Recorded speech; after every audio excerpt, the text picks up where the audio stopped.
Hey guys, what's going on? It is Wednesday, and if it is Wednesday, it is time for Storytime with Taffy, episode number 28. Once again, another chaotic week for the channel. We just shot a live-action zombie commercial for Zombie Month here all July on the Mr. Wiffles channel. We'll be playing a lot of your favorite, and even a couple of unknown zombie games. We've had a handful of people sign up to play PA with us. The Awesome Sauce guys came in and got one with us on Black Ops last night. In the nights to come, we are signed up to play with Gold Glove, Jericho, and Bendro. Other than that, it's been business as usual here at the channel, and there's not a whole lot to announce except for Evan Eckert has been burning the midnight oil, burning the candle at both ends, trying to get this website fully operational. And I think he's getting awfully close. I just need to fabricate some PA bios for a handful of our core guests, and now it's a matter of simple data entry, and that magical purple wonderland should be up and running for business, which should include selling what is left of the PA t-shirts. But enough about the channel, on to story time. This week, I've decided to bring the story time back to my father, my badass dad, my Banff Papa. A lot of you have demanded and cried out that I tell more stories about my badass father, so I thought I would tell the story about the time that he and I went to the Super Bowl together. My family came into tickets. You may ask yourself, Taffy, how does a family come into tickets for the Super Bowl? Well, I'll tell you. My grandmother worked for a car dealership in the middle of California. This car dealership cut deals for all the San Francisco 49ers players. Now, both years that we got tickets for Super Bowl 27 and 28, the Cowboys and the 49ers were in the NFC Championship game against each other, and I'm a die-hard Cowboy fan. I make no apologies about it. I was born in Dallas, I lived there till I was 10, and I've seen them play in 2 Super Bowls. I will root for those sons of bitches till the day I die, regardless of how poorly they're run by their owner, or how shitty their pretty boy quarterback is. Regardless, my grandmother worked for a car dealership that cut the 49ers a bunch of deals. I didn't know this, but when it comes down to Super Bowl crunch time, I don't know if they still do it, but back in the day, they used to give teams from both sides of the AFC and the NFC Championship games, all 4 teams, tickets, regardless, no matter what. They go ahead and cut tickets out and send them to all 4 teams, and that way it eliminates the headaches of this team went, this team didn't, send tickets to this team, send tickets to that team, don't send tickets to...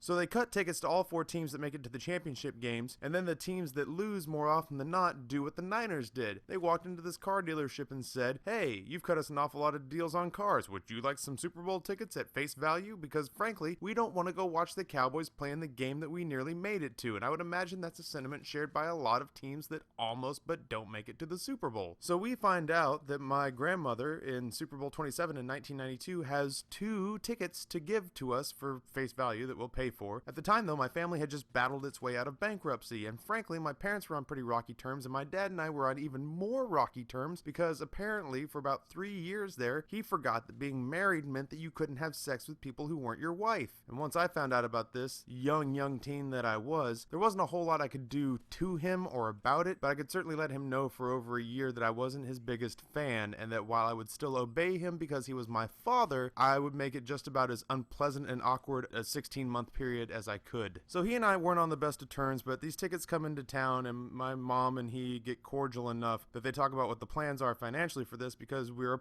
not a wealthy family at this point. We're a pretty dirt poor family. So my dad starts mentally entertaining people he can take with him who can foot their half of the bill. Gas, hotel, food, and they start thinking about uncles and cousins, and I hear all these names being batted about, and mine's not mentioned anywhere, and I hear that the crux of all this is the money. So my mother gets a phone call, because she works in the same school district where I'm going to middle school at the time of this incident, from a secretary who says, do you realize that your son is going around selling all of his worldly goods? And she says, what? And she said, yeah, your son's walking around with an inventory checklist on a clipboard, selling just about everything that belongs to him. Why does your son need this much money? I just thought you should know that it's kind of weird. So she confronted me about it, and I admitted that I wanted to go to the Super Bowl. I didn't want to talk to Dad about it, and I didn't much want to ask him for the favor for him to do me the solid of taking me with him. So I had planned on selling enough of my Super Nintendo games and enough of my Nintendo Power magazines and enough of my toys and basketball and football and all the stuff that I could manage to load into a duffel bag and get into my locker at the middle school. And then I walked around with a clipboard with an inventory, and I sold it. And it was very sort of Amway catalog salesman. I let people look at the product, and I let people like check out pictures of it, and then I signed them off on a piece of paper, and when they gave me the money, I walked them over to my locker and handed them the item they had purchased. And I just kind of,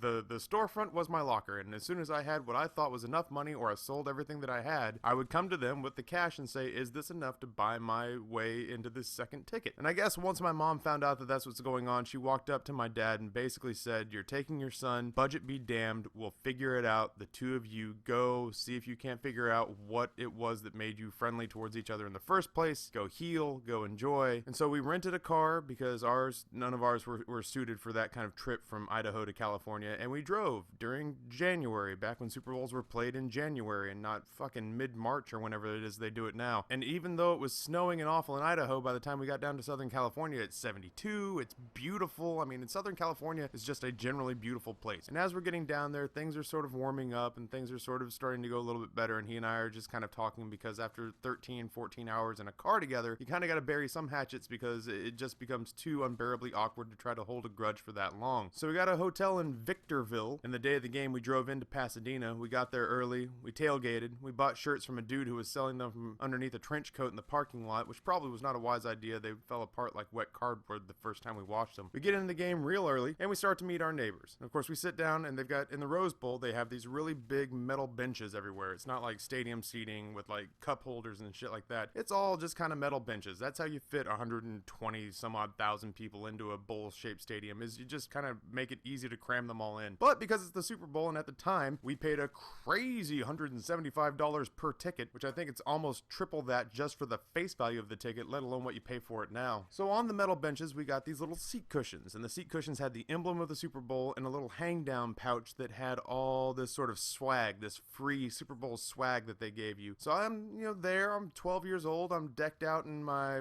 Roger Staubach white cowboy jersey. I'm playing hooky from school, which is really cool because I hadn't missed a school day in like 4 years. So I figured going to the Super Bowl with my dad was a pretty good reason. And for living in a tiny little cow town like Idaho, news travels pretty fast that you're missing school because you're going to be at the biggest American football game on the planet. And we start to get to know our neighbors. And in front of us, we have Tom, who's already drunk, and he's a Cowboys fan and a lawyer from Las Vegas. We have this little Woody Allen Jewish type dude that's off to our left-hand side that is kind of personable, but is really kind of keeping to himself and trying not to let like drinking drunk people bump into him. We have 2 empty seats to our left. Behind us, we have a couple of other Cowboys fans that we're just starting to meet. And off to our right, we have 4 Buffalo Bills fans that have shown up to this game already blitzed. And I guess in the 90s, if I was a Bills fan, I would drink before I went to their games too, because this was Super Bowl number 3 out of 4 they lost in a row. This should have gone down as one of the greatest teams in NFL history, but because they could never close the big deal, they'll always kind of be remembered as one of the greatest group of choke artists in history, which I don't think is fair. It was an awesome team with like Jim Kelly and Thurman Thomas, and it was Bruce Smith. But I digress. And so my dad's sitting next to these empty 2 seats, and I'm sitting next to these drunken Bills fan, which is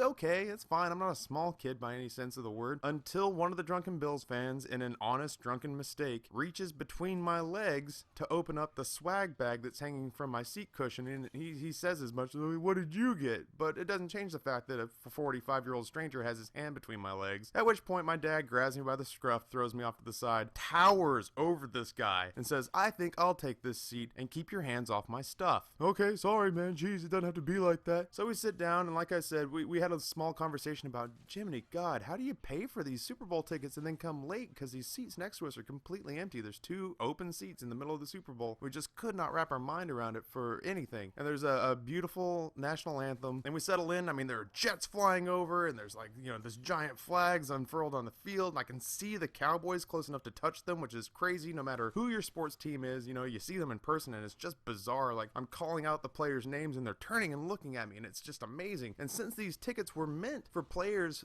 family, and friends, we're 12 rows off the field in the end zone, and the next year we were 9 rows off the field in the 20-yard line. So the game starts, and it doesn't take long to get completely out of hand. Just the Cowboys absolutely destroyed the Bills 52-17. But as the game starts, the people that were meant for those seats finally show up, and it's this really sort of ripped, badass looking black dude and his super hot, dressed like a cowboy cheerleader white girlfriend. And every time the Cowboys scored, because I was sitting next to her, she would turn and hug me, which for a 13-year-old boy is both awesome because I have this gigantically boobed, cleavage hanging out, curvaceous, barely dressed blonde who continues to rub herself on me every single time the Cowboys score, and they score the second most points in Super Bowl history that game. And awful because now throughout the entirety of this game I'm having to hide the fact that I'm wearing relatively snug jeans and sporting a semi-chub for 3/4. I was a little put off by the fact that during the halftime show she lost her mind screaming about how she wanted to have sex with Michael Jackson, who was the act. It was a pretty cool act, I won't lie. It was a really fun halftime show, but my 13-year-old brain couldn't comprehend how anybody as attractive as her could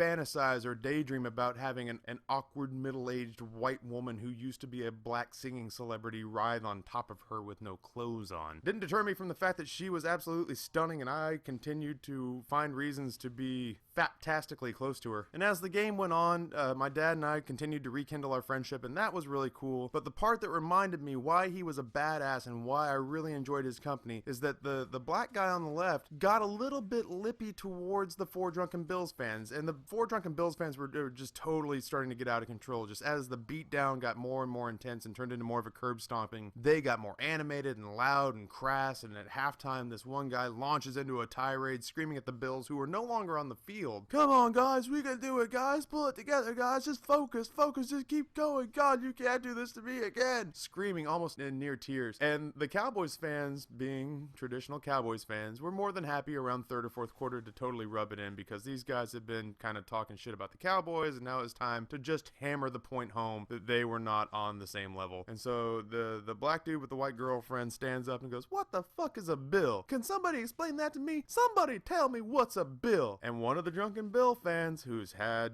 at least a gallon of alcohol throughout the course of the day, thinks it's a good idea to start off this sentence: "Why don't you shut your mouth, you knee?" And he gets about that far through exactly what you think he's gonna say, and my dad pirouetted, all 6'3", 220 pounds of him with a Tom Selleck mustache, and lorded over this guy. And the black dude that he was talking to was also like 6'1", 195, nothing but pure muscle. So these two guys turned to these four what looked like drunken tax accountants and basically said, What?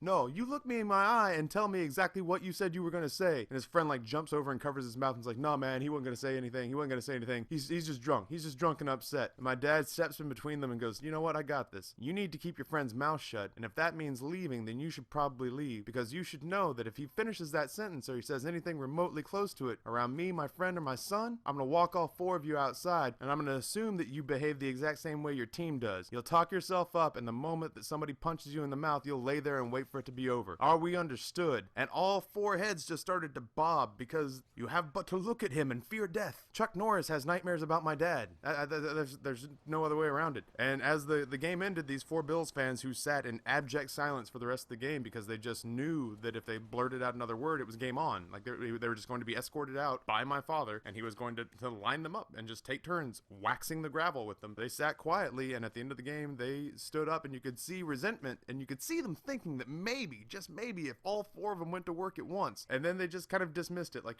you saw it come and go and float away. And my dad was super nice. He asked the guy if he wanted to have company walking back to his car. This guy was not fazed. Like you could tell this dude was a badass. He's like, "No, I'm good. Four angry white guys come at me. I got it." And it was funny because as soon as my dad told these guys off, like a handful of the Cowboys fans around just kind of came in. We're just like, "We got your back. Don't worry. Yeah, these guys are assholes. We got your back." Even like the little petite Woody Allen guy off to the left was just like, "I wanted to say something like that, but I didn't have the courage. Thank you for saying that on behalf of all of us. They've been really awful." And at that point, I just kind of felt like after that long trip, I'd had a good road trip with my dad. We had eaten crappy Americana-style diner food the whole way down. We spent more money than we had to spend because we were really enjoying ourselves, and just kind of said, well, we'll explain it when we get home. I watched a Super Bowl, which as a 13-year-old, it doesn't even matter who's playing. It's just an amazing event. My team won, and won decisively, which you take for granted when you have a team that's really great like that. They've been relatively awful since I was in high school. The Cowboys have just been bad. So at the time when it's good, you feel like it's going to last forever. So just kind of all these sort of miraculous little things rolled up into one. That became kind of the window where he and I started to chat again. And 9 years later, he and I were sitting on the back porch, and this is back when we both smoked, and we both since quit. And right before I moved to Virginia, he patted me on the back and said, "You're kind of a fun kid." I said, "You know what? It took 2 decades, but better late than never. I'll take it. I wish I'd known that you